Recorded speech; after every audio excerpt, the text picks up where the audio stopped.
Hello students, இந்த வீடியோவில் நம்ம 7th standard English important questions தான் பார்க்க போகிறோம். First question, write about Hamid in 1 or 2 sentence.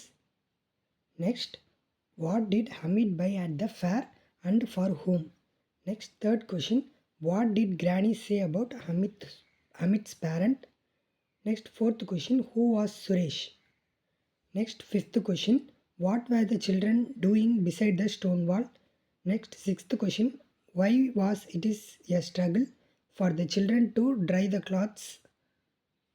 Next, seventh question, why did Usha see while walking to the bazaar. Eighth question, who swallowed grandma. Ninth question, where did the author search for grandma. 10th question, what scared Usha during the dark rainy night. 11th question, why did granny scold Hamid. 12th question, why did Suresh ask Usha why. இந்த கொஷின்ஸில் third question, 8th question, 10th question, இது மூணு very very important questions. மீதி இருக்கிற இந்த கொஷின்ஸை பார்த்தாலே நீங்கள் 2 mark attend பண்ணிடலாம்.